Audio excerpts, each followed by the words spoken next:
Il est une chose absolument indicible, la douleur d'un enfant. En France, chaque année, ce sont 2500 enfants et familles qui voient leur quotidien chamboulé par l'annonce d'un diagnostic de cancer. Une maladie grave dont 20% des enfants ne sortiront pas vainqueurs, à l'âge de l'innocence et des rêves plein la tête. Cette épreuve, elle m'a touchée en plein cœur, alors que je portais la vie, au moment où l'une de mes amies les plus proches a appris la maladie de sa fille. S'en sont suivis des moments qu'aucune de nous n'aurait jamais imaginé traverser. Moi, mon ventre plein de vie, cet enfant cher à mon cœur en souffrance, les larmes de sa mère mêlées aux miennes, et ces murs de ces hôpitaux qui sont témoins du pire.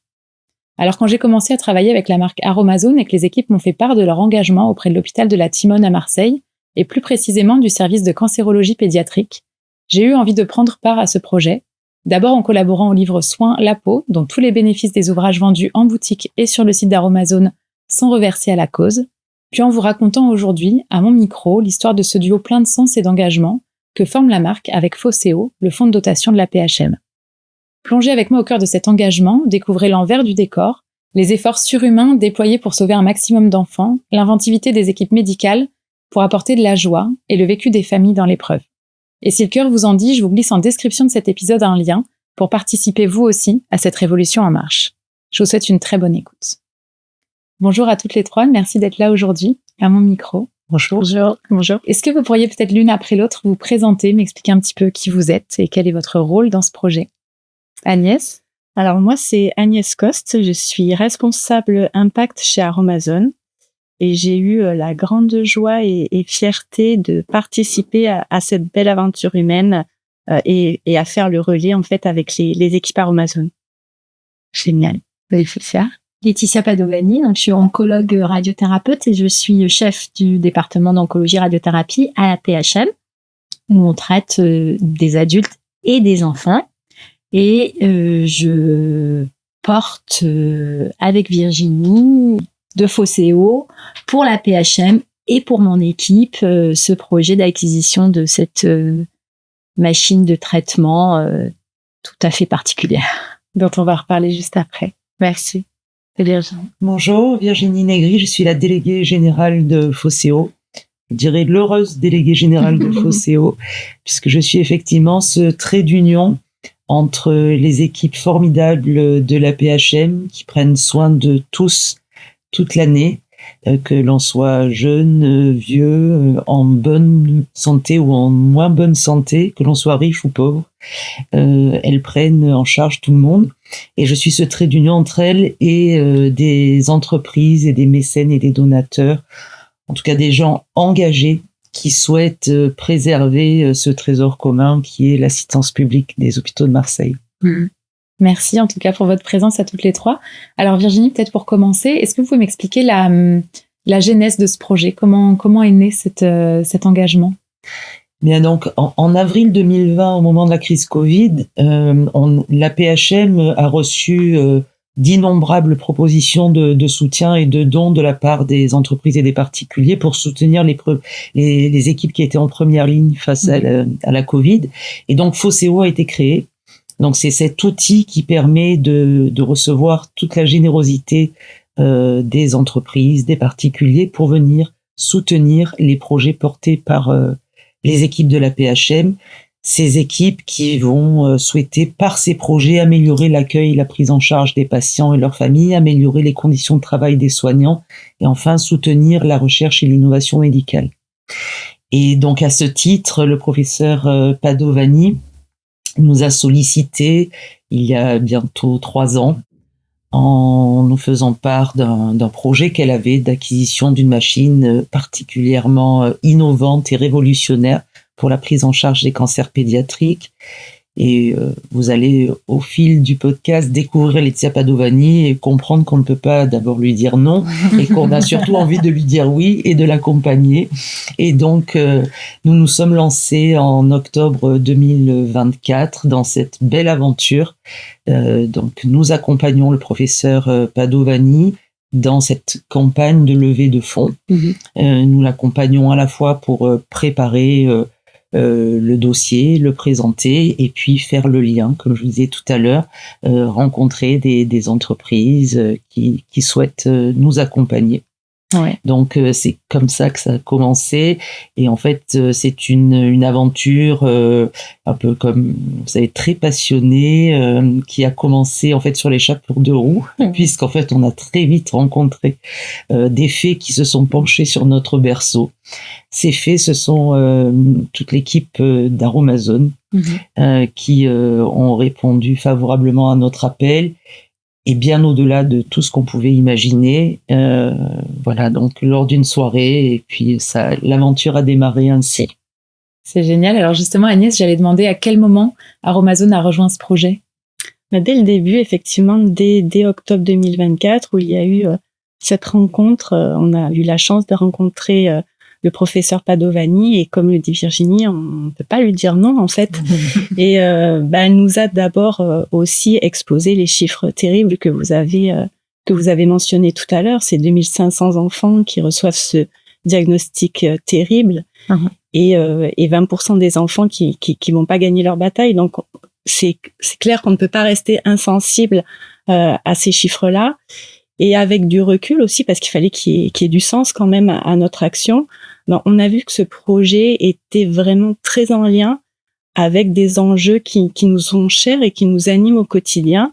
Alors il y a bien sûr la santé, le domaine de la santé, puisque c'est là où nous on veut agir aussi. On est dans le prendre soin et proposer des produits sûrs, sains, qui vont nous permettre de rester en bonne santé. Il y avait le côté accessible, puisque là on va aider quand même l'hôpital public. Donc l'hôpital public, ça veut aussi dire un accès aux soins à tous. Ouais. Et c'est quelque chose qui nous est cher aussi. Nous sommes de proposer des produits de qualité, efficaces, mais que tout le monde va pouvoir utiliser. Un troisième point, ce serait l'innovation. Vous allez le voir, c'est une machine vraiment complètement révolutionnaire. Et puis le dernier point, c'est que c'était à Marseille, et donc c'est sur notre terrain de jeu, sur notre terrain d'implantation, puisque nous ne sommes pas très loin, nous sommes dans le Vaucluse, et c'était important aussi pour nous de pouvoir agir sur le territoire. Ouais. Justement, l'engagement d'Aromazone, c'est vraiment, comme vous l'avez dit, de prendre soin de tout le monde. Il y a évidemment cette idée assez largement répandue que chez Aromazone, on prend soin de la peau, mais pas seulement, on prend soin aussi du corps, de l'écosystème, de l'humanité, finalement un petit peu plus largement. Comment ce souhait d'aider, de participer à faire le bien autour de soi, comment ça infuse les valeurs de la marque et peut-être même au sein de toutes les équipes qui travaillent chez Aromazone? Effectivement, le prendre soin est tellement important et tellement viscéral chez Aromazone qu'on en a fait notre boussole, et notre boussole officielle, puisque je suis très heureuse de vous dire que nous sommes devenus entreprise à mission, et que cette boussole, maintenant, elle est inscrite dans les statuts officiels de l'entreprise. Donc c'est un devoir maintenant pour nous de prendre soin, puisque notre raison d'être, donc cette fameuse mission, c'est permettre à chacun de prendre soin de soi en toute confiance. Et c'est vraiment important parce que cette mission qu'on se donne, elle a été élaborée avec l'ensemble de nos parties prenantes, c'est-à-dire nos collaborateurs, nos partenaires, les collectivités sur lesquelles nous sommes implantés, et on a réfléchi pendant 1 an ensemble sur quelles étaient les valeurs de l'entreprise, qu'est-ce que nous voulions en fait apporter à la société, et c'est le prendre soin. Ouais. Et ça fait tout à fait écho à ce projet commun que vous avez. Quel a été l'objectif que vous vous êtes fixé? Quel est le projet que vous portez conjointement? Si vous pouvez rentrer un tout petit peu plus dans le détail justement de ce qui fait qu'on est là aujourd'hui. Alors, j'imagine que l'objectif commun, mais je ne vais pas parler pour Aromazone, mais l'objectif commun, c'est d'installer cette machine sur le plateau technique de la PHM.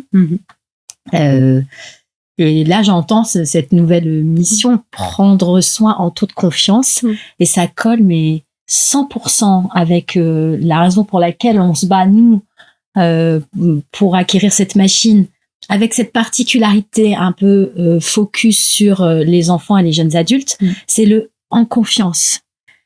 On en reparlera peut-être tout à l'heure de comment elle fonctionne cette machine, mais bon, pour répondre à votre question, pourquoi on s'est lancé là-dedans, même parce que moi, en tant que chef de service, mon idée c'était de me dire ce que je veux sur ce plateau technique, c'est ce qu'il y a de mieux à proposer Pour les gens qui vont un jour taper à la porte, qu'ils soient grands ou petits, on a un plateau technique qui est magnifique, qui est vraiment qui abrite de la plus haute technologie disponible aujourd'hui, sauf cette technologie-là.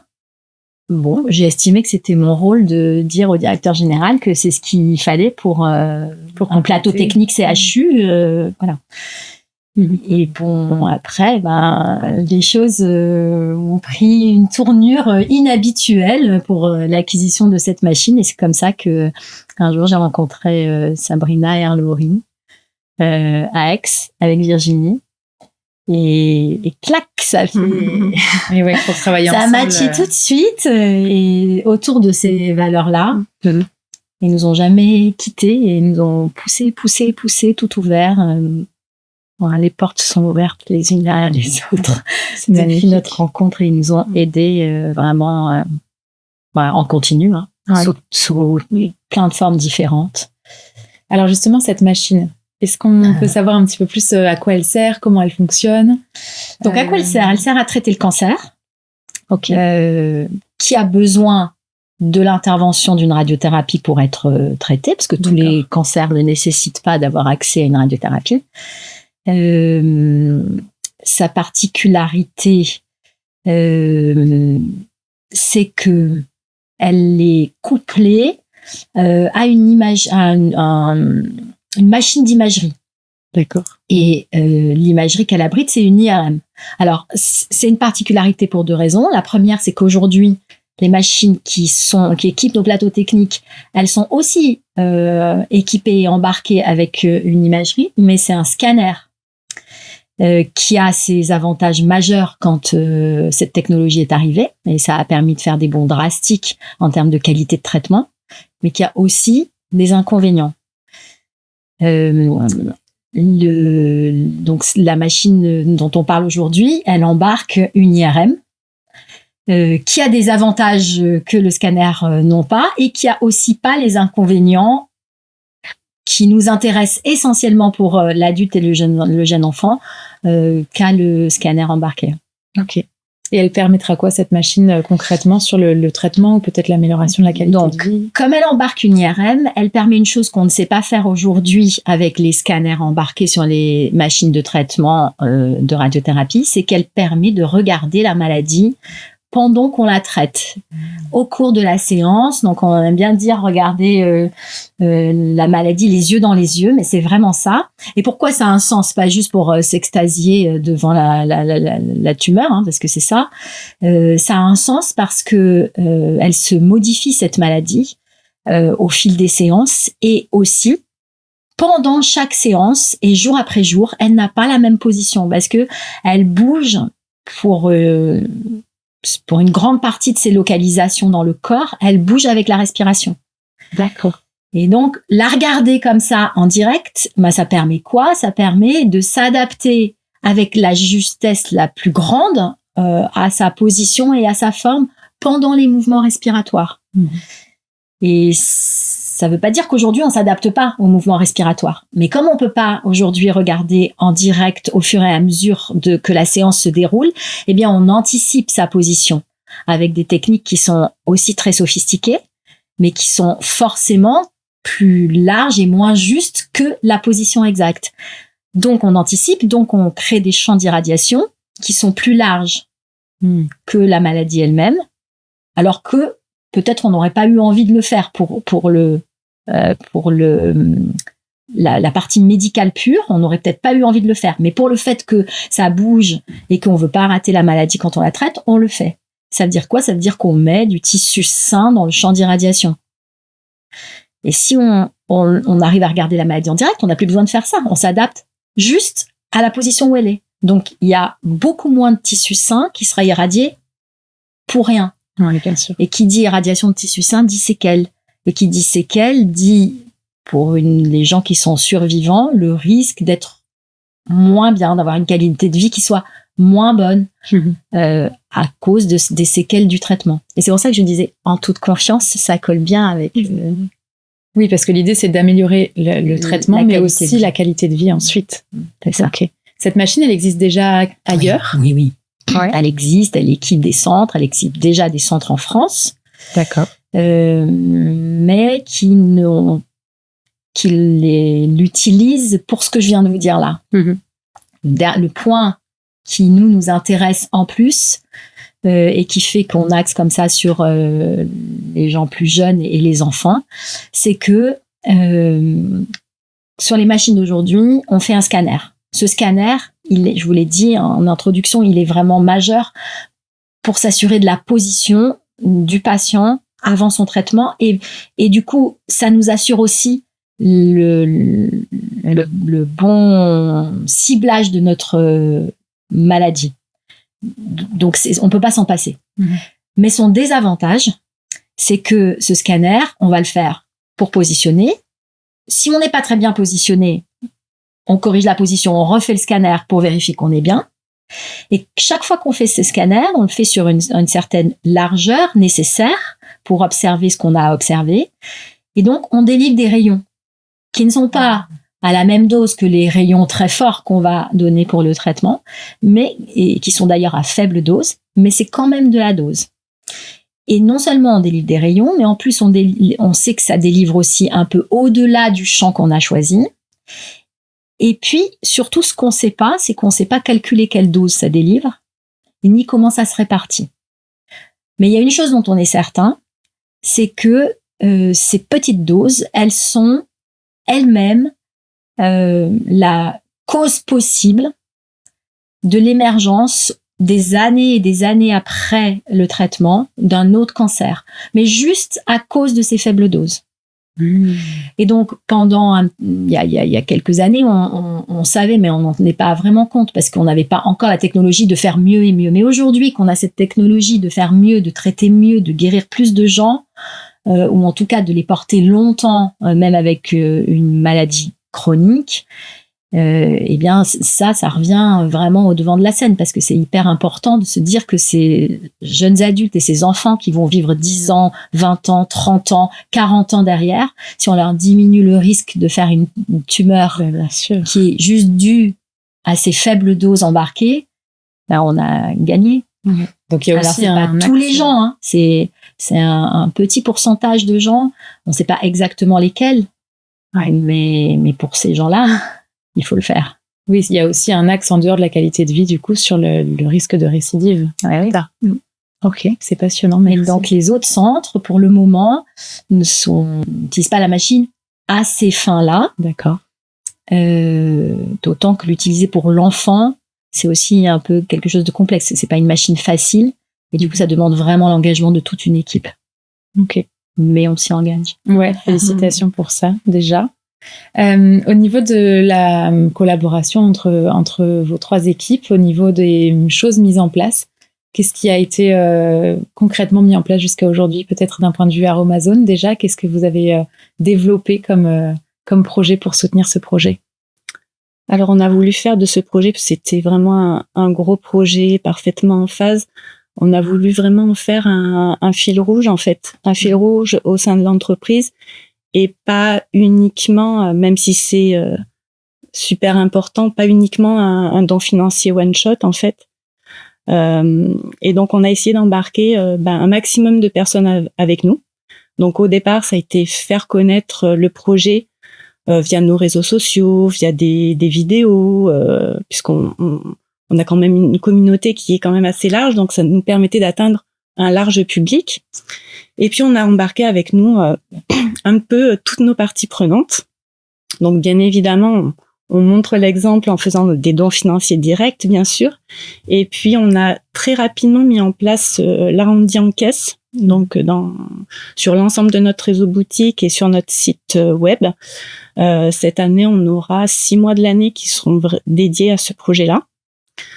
On a notre livre soins aussi, qui a été, dont vous avez parlé, qui a été élaboré avec beaucoup de scientifiques du milieu médical et dont l'intégralité des bénéfices sera reversée pour ce projet. Nos partenaires aussi. On incite nos partenaires, nos fournisseurs à participer au projet. Et je peux citer aussi particulièrement Adienne, justement, qui est notre prestataire de paiement, qui met en place cet arrondi caisse et qui a décidé d'abonder tous les dons. Donc, il faut savoir que quand on est client et qu'on donne 20 centimes sur son arrondi caisse, en fait, c'est 40 centimes qui sont versés pour le projet. Et bien sûr, nos collaborateurs. Parce que nos collaborateurs qui sont en première ligne pour parler de l'arrondi caisse dans nos boutiques, parlent avec une très grande fierté et sont heureux de pouvoir être un peu les ambassadeurs de l'équipe médicale. Ouais, c'est ça. Hein. Alors, en parallèle de cette machine, on sait que les soignants font un travail remarquable au quotidien pour accompagner justement ces petits patients dans l'épreuve. Qu'est-ce qui est mis en place au cœur des services pour évidemment les soigner, mais aussi adoucir le vécu de ces enfants? Alors, avant de vous répondre, je commence par dire que je voudrais saluer, je voudrais applaudir, je sais pas, un terme très fort, mon équipe de manipulateurs en radiologie qui travaillent dans le service, dans l'unité de l'hôpital Nord et dans l'unité de l'hôpital de la Timone. Ils font un travail absolument remarquable pour les grands et pour les petits. Je leur dis, mais ils trouvent que je leur dis pas assez, alors. Alors là, c'est entendu.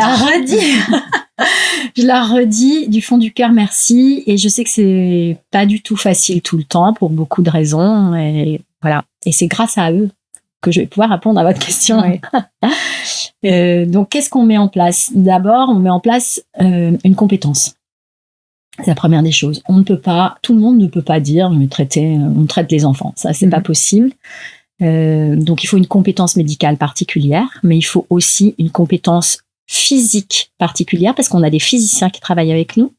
Et ces physiciens, il faut qu'ils soient formés à la pédiatrie. C'est pas du tout la même façon de délivrer un traitement pour un enfant que de le délivrer pour un adulte. C'est pas la même manière de réfléchir. Donc, physiciens et dosimétristes, ce sont des gens formés qui sont dans l'ombre tout le temps, mais sans eux, rien de rien. Donc, la première des choses, c'est une compétence, et une compétence aussi des manips, et surtout des manips, parce que c'est eux qui sont au contact de l'enfant.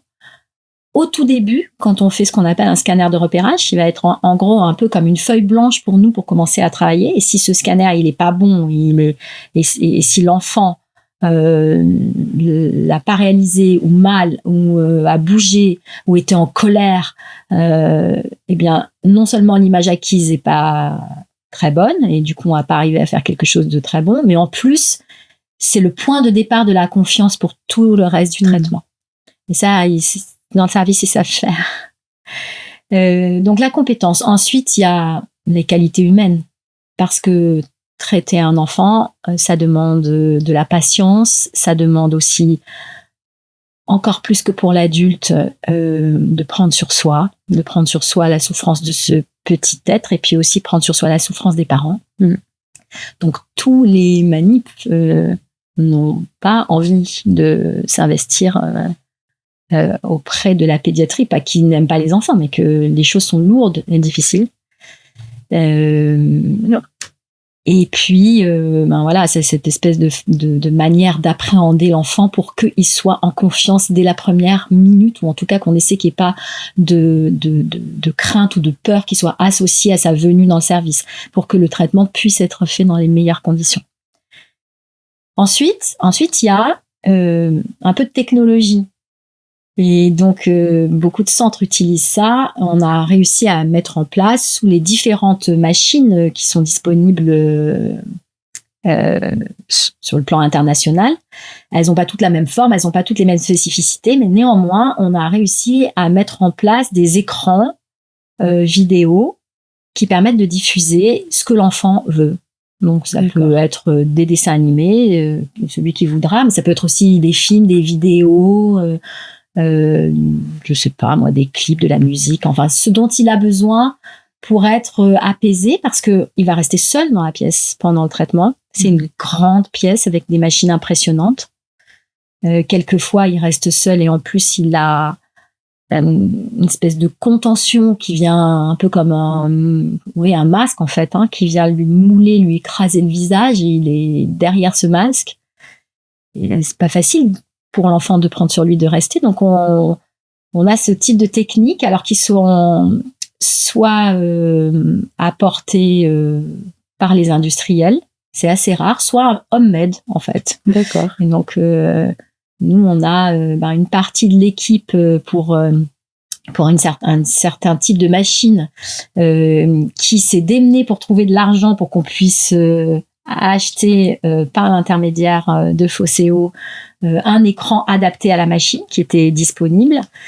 Et puis une autre partie de l'équipe qui a construit d'elle-même pour d'autres machines un prototype pour que les enfants puissent bénéficier de ce type de technologie pendant leur séance. Ça les aide, ça les apaise, ça dure moins longtemps pour eux. Voilà. Ensuite, il y a d'autres techniques comme l'hypnose. Donc, il y a des centres qui travaillent beaucoup avec l'hypnose. Nous, on le fait aussi quand c'est possible en termes de temps et d'effectifs, mais on le fait aussi. Ça fonctionne bien, mais ça demande aussi du temps et puis ça demande de la formation, de l'investissement. Dans l'hypnose, il y a un peu les casques de réalité, là. Oui, réalité virtuelle. C'est ça. Voilà. Et puis après, en dernier lieu, il y a les anesthésies générales. Là encore, je voudrais remercier notre équipe d'anesthésistes parce que c'est pas partout en France que les anesthésistes peuvent se rendre disponibles pour ce type de traitement. C'est difficile à organiser. Ils sont disponibles, ils se rendent disponibles, ils chamboulent tous les programmes, ça chamboule, en fait, avoir accès à une anesthésie générale pour un enfant, ça chamboule, on s'en rend pas compte, mais tout un programme d'hôpital, ça chamboule des radiologues, ça chamboule des blocs de chirurgie, ça doit retarder certaines interventions chirurgicales parce que l'anesthésiste doit être en radiothérapie et pas au bloc. Donc c'est compliqué et nous à la PHM on a cette chance inouïe d'avoir des équipes qui se dévouent et qui le font et qui s'organisent pour assumer ça. Voilà. Puis si je peux me permettre, il y a aussi parce que là c'est la partie effectivement soins de l'équipe, mais quand je vous disais qu'on peut pas lui dire non, c'est que au-delà, elle a souhaité élargir aussi toutes les actions mises en œuvre pour les patients, et donc Fosséo a l'honneur et la chance de financer aussi des actions avec des mécènes qui sont des soins de support en oncologie, qui vont être donc ça peut être effectivement de la sophrologie, mais là récemment nous avons mis en place des ateliers de danse adaptés avec une chorégraphe professionnelle, Mélanie Paolettoni, qui est absolument remarquable, qui depuis 1 an et demi a engagé, donc on finance cette action pour les adultes, et les séances pour les tout petits vont démarrer d'ici quelques semaines, donc 3 séances par semaine pour les tout petits de 3 ans accompagnés de leur maman, mais aussi pour les adolescents et les jeunes adultes. Et il est entendu que la danse est un outil de médiation thérapeutique aussi. Comment on reprend confiance en soi, comment on se réapproprie son corps qui peut être meurtri, comment on va installer des bulles de douceur avec son enfant, avec donc la maman qui accompagne, revivre des moments privilégiés avec son enfant, faire de la danse, faire une activité, ne pas rompre le lien qu'il peut y avoir entre la maman et l'enfant. Et tout ça participe de la prise en charge qui est absolument formidable et vraiment doit réaliser la chance que l'on a d'avoir ces équipes à l'hôpital à Marseille qui, au-delà des traitements, on va dire, durs du cancer, réfléchissent en permanence à comment améliorer les à côté pour contribuer à la guérison de ces petits patients. Oui, ça semble tellement important de prendre le sujet en charge de manière globale, parce qu'il y a évidemment le traitement et puis il y a tout ce qui se passe autour, les émotions, le lien à son corps, la perte de muscles, j'imagine, quand on est immobilisé un petit temps, et puis le lien avec les parents, vous en parliez. C'est vrai que pour les familles aussi, c'est un challenge de taille. il faut pas flancher pour essayer de soutenir autant que possible son enfant, de ramener un petit peu de vie normale, de joie dans ce quotidien qui est évidemment chamboulé à un âge où on ne s'attend pas à ça du tout. Et puis il y a aussi toutes les émotions qui vont être peut-être chamboulées avec son rapport à soi, son image qui peut changer avec les traitements, la perte d'énergie de ces enfants qui vont évidemment se sentir différents des autres. Qu'est-ce que sur le terrain vous observez de la part des familles? Qu'est-ce qui semble le plus challengeant pour les parents de ces enfants-là au quotidien? Alors, c'est très difficile de répondre à la place des parents. Bien sûr. Vraiment. Et je suis pas certaine je suis même certaine de ne pas pouvoir le faire, mais je n'arriverai pas à hiérarchiser. C'est une telle tempête. C'est même pas une tempête, c'est une déflagration dans la déflagration. Voilà. Et une fois la déflagration faite et annoncée, il faut reprendre de la force parce que là, il faut affronter tout ce qu'on va proposer et ce qu'on propose, même si les pédiatres, les oncologues pédiatres font le maximum pour le proposer avec le plus de douceur possible, le plus d'humanité possible. Et tout est dur, tout est dur, tout est long et j'imagine que parfois les parents se sentent bien seuls, même si on essaie de faire le maximum, mais probablement et sûrement on n'a pas assez de temps pour ça. Et on est beaucoup centré sur l'enfant. Et de temps en temps, évidemment, on essaie de porter attention, mais c'est largement insuffisant, je pense. Je crois qu'il y a beaucoup à faire pour la souffrance des parents. Mais je sais qu'il y a des parents qui travaillent, des parents qui sont passés par là et qui s'engagent à essayer de faire que les choses soient plus accompagnées ou peut-être un tout petit peu moins violentes avec leur projet. Ouais. Alors Virginie, vous parliez justement de la genèse de ce projet tout à l'heure. Où est-ce qu'on en est aujourd'hui par rapport au financement de cette machine? Alors cette machine, vous avez pu comprendre que c'était une véritable révolution technologique. Elle est extrêmement onéreuse puisque, comme le professeur l'a dit, c'est assez contre-intuitif puisque l'IRM c'est un aimant géant et qui donc en fait un aimant normalement dévie les rayons. Alors là la prouesse technologique de cette machine c'est de faire cohabiter effectivement le faisceau d'électrons avec l'IRM. Très bien. Pour autant cette machine-là n'est pas du tout compatible avec toutes les autres machines qui sont déjà installées sur le plateau technique. Donc on a cette obligation de construire un bunker au préalable, et ensuite la machine sera installée dans ce bunker. Et donc, entre les travaux et la machine, on a un coût global de 13 millions d'euros. Alors, l'État prend sa part, bien évidemment.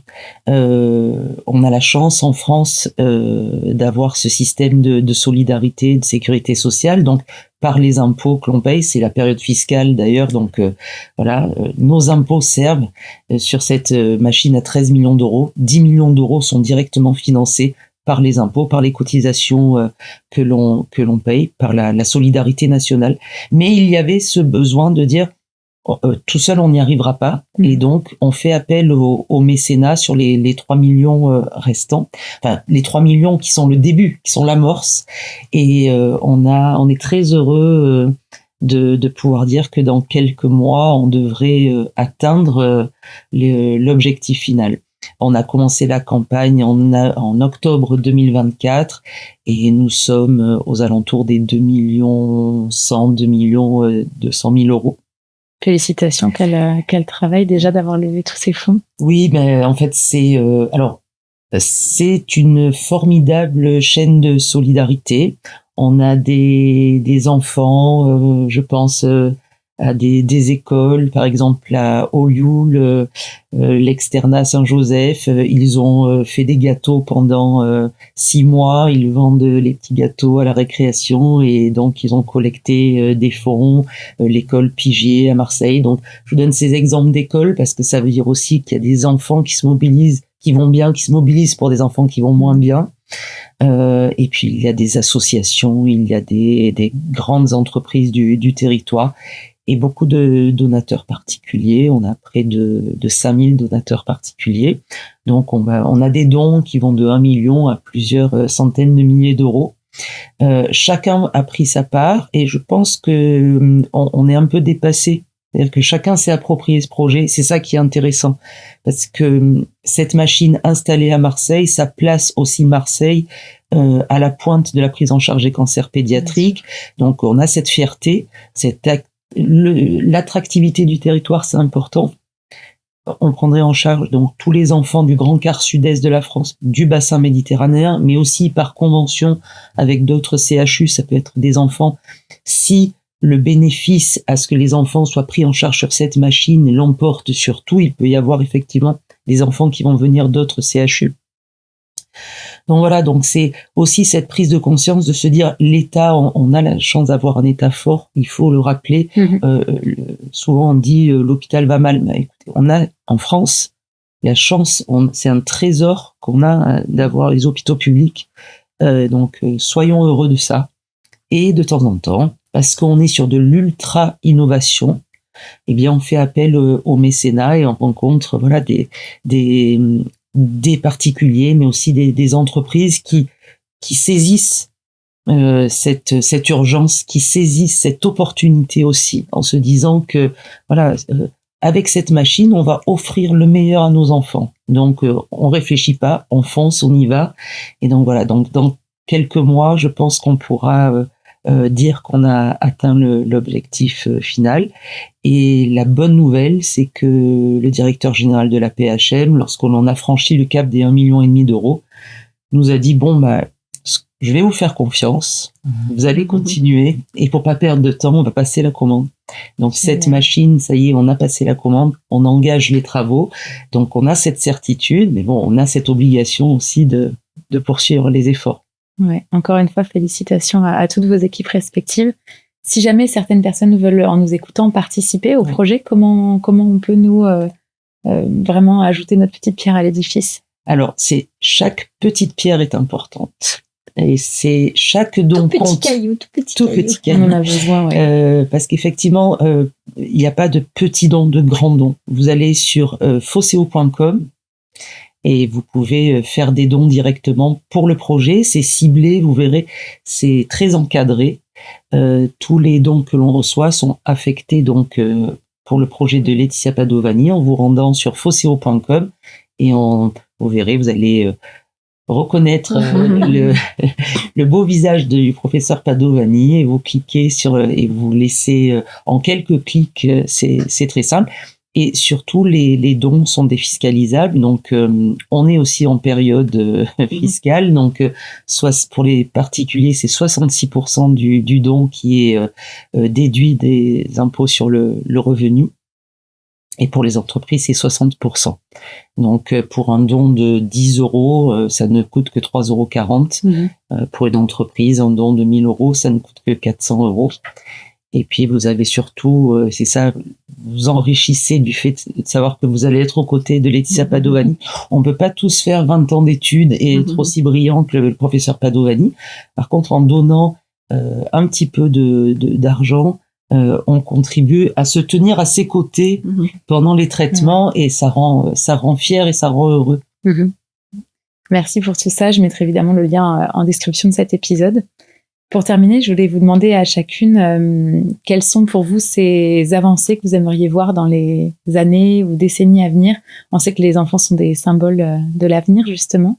Qu'est-ce que vous aimeriez à votre échelle, dans votre domaine, voir évoluer pour le bien des enfants? Là encore, c'est très vaste comme question. Il y a 2 choses qui me viennent très vite à l'esprit, donc je m'arrêterai à ces 2 choses-là. Je parle en tant que médecin, juste ma discipline. Là où on sait bien faire et là où on sait guérir la très grande majorité des enfants, je veux dire, pour telle ou telle maladie, ou telle tumeur, l'objectif, c'est qu'on arrive à désescalader l'intensité de ce qu'on donne, pour mieux équilibrer l'un ou l'autre, pour diminuer les séquelles pour ces enfants qui vont survivre. Et c'est ce qu'on est en train de faire à une échelle européenne. Et moi, je crois qu'on gagne petit à petit, on gratte un peu, on gagne. Et je suis assez fière qu'on aille dans ce sens. Et la deuxième chose, c'est qu'il reste des maladies qui sont dramatiques. Il reste des cancers dramatiques chez l'enfant. Et moi, ce que je souhaite dans l'avenir, c'est qu'on trouve moyen de si ce n'est de les guérir, au moins de rendre chronique cette maladie et de permettre à ces enfants de rester vivants. Merci. Virginie? Je crois que, alors bon, après ça, on a un peu de mal à prendre la parole et être légitime dans les propos. Pour autant, il me semble que le budget de la recherche sur les cancers pédiatriques est un peu le parent pauvre et que j'appelle de mes vœux à ce que les budgets alloués à la recherche pour les cancers pédiatriques soient considérablement revus à la hausse. Alors, il y a 60 000 nouveaux cas de cancer chaque année pour l'adulte et 2500 pour les enfants. Donc, tant mieux, ne changeons pas surtout cette proportion. Mais donc, effectivement, la majorité des crédits à la recherche pour les cancers sont alloués à la recherche pour les cancers d'adultes. Mais je pense que effectivement, il serait de bon ton d'augmenter. Donc, on lance un appel aux dirigeants et aux gens qui ont le pouvoir de changer les choses et de mieux doter la recherche pour les cancers pédiatriques pour effectivement trouver des solutions. Merci. Et Agnès? Il y a un côté entreprise. Ce qu'on peut faire, c'est ce projet. Enfin, je pense qu'on a vu avec toutes ces explications à quel point il était majeur en fait, pour justement atteindre ce que le professeur Padovani disait, de diminuer les séquelles, rendre les choses un petit peu plus supportables. C'est d'embarquer. Notre souhait, c'est d'embarquer un maximum de personnes avec nous, que ce soit d'autres entreprises, que ce soit des nouvelles personnes privées, individuelles. Et comme le disait Virginie, il n'y a pas de petits dons. Avec notre humble contribution, on a contribué à amener jusqu'à la fin de l'année dernière 400 000 euros. On espère bien et on est plutôt optimiste pour atteindre les 600 000 à la fin 2026, mais ça s'est fait grâce à chacun des dons de toutes les personnes qui ont cru en ce projet, grâce aux 20 centimes, aux 10 centimes. On parle pas dans le vide, quoi. Vraiment, 10 centimes, 20 centimes, c'est vraiment pas rien. C'est vraiment les petits cailloux qui font les grands murs. Donc, rejoignez-nous. Merci. Il y a une petite tradition dans ce podcast. À la fin de l'épisode, je vous pose toujours des petites questions portraits. Il y en a 3, donc une pour chacune. Agnès, est-ce que vous pouvez me dire quel est votre mantra au quotidien? Alors, j'ai essayé de trouver une citation qui était en lien avec notre discussion d'aujourd'hui. Et je citerai René Char. Il y a 2 conduites avec la vie, ou on la rêve, ou on l'accomplit. Et avec des équipes comme le professeur Padovani, comme Fosseo qui se bat aussi au quotidien, je pense qu'on est dans l'action. On sait dans quelle équipe vous êtes, ça c'est sûr. Laetitia, quel serait votre havre de paix? L'eau. C'est ça qui me compte. Un endroit où vous vous sentez bien, L'eau. Peu importe où. L'eau. Bon. À la surface, en dessous. Génial. Et Virginie, quelle serait votre zone d'ombre? C'est pas la question la plus simple. Je suis désolée que ce soit pour vous. Non, mais écoutez, je pense que c'est la colère, mais que j'essaye de dompter. La colère que l'on peut avoir effectivement quand on est confronté à la maladie de ses enfants. Et donc, ma part d'ombre, j'essaye de la transformer un petit peu en lumière, mais j'essaye aussi de la conserver pour rester alerte. Et pour, je pense que d'être en colère pour de bonnes raisons, ça permet aussi quand même de garder du carburant dans le moteur et d'aller de l'avant. et de vouloir s'ériger aussi contre cette injustice. Donc voilà. Donc c'est ma colère que je garde à bon escient. Merci infiniment à toutes les trois d'avoir pu être présentes aujourd'hui, de représenter les équipes qui vous suivent au quotidien. On sait que vous êtes un petit groupe, une petite armée pour essayer de défendre tout ça. Donc merci d'avoir été là et merci pour tout ce que vous faites pour les enfants et les plus grands. On l'a compris aussi. Merci à vous. Merci. Avant de vous laisser, il me tenait à cœur de donner la parole à cette petite fille dont je vous parlais en introduction, qui traverse avec un courage inimaginable l'épreuve du cancer pédiatrique. Elle m'a confié ce dont elle avait le plus besoin en ce moment pour embellir son quotidien. Je pense que ma maman et mon papa, ils soient toujours là et qu'ils ne partent pas comme au travail et qui me donnent beaucoup d'amour. Qu'on pourrait essayer de trouver des arrangements pour que la nourriture de l'hôpital soit moins dégoûtante. Avoir des petits cadeaux de tes amis, avoir des lettres qui t'étaient pour un établissement. On pense à toi, ça aide. Les activités où il n'y a pas trop besoin de se lever, comme écouter des histoires, regarder des images d'un livre, essayer de dessiner, essayer de faire des choses. Je pense que ce serait mieux si on avait des amis, des copains, ou notre frère, notre sœur qui pourraient venir. Mais je sais que c'est pas trop possible. Mais faut pas avoir peur. Comme moi, à un moment, j'avais plus de cheveux. Et il faut pas avoir peur qu'est-ce que vont dire les copains, parce que en fait ils s'inquiètent plus de ton état que de tes cheveux ou de ton apparence. Et c'est sur cette grande leçon que je remercie infiniment toutes les personnes qui ont rendu possible cet épisode. Merci à tous les soignants qui se battent au quotidien pour améliorer les traitements, les conditions de vie de nos petits patients, et une immense vague d'amour pour toutes celles et ceux qui traversent la maladie. On est là avec vous. Si vous souhaitez vous aussi prendre part à cet élan de solidarité et aider ces enfants à aspirer à un avenir radieux, vous pouvez dès maintenant faire un don sur le lien en description de cet épisode. Je vous remercie pour votre écoute. N'hésitez pas à partager cet épisode autour de vous afin qu'il touche un maximum de cœurs et permette de pousser cet engagement le plus loin possible. Nous vous en serions tous très reconnaissants. Encore merci et à très vite.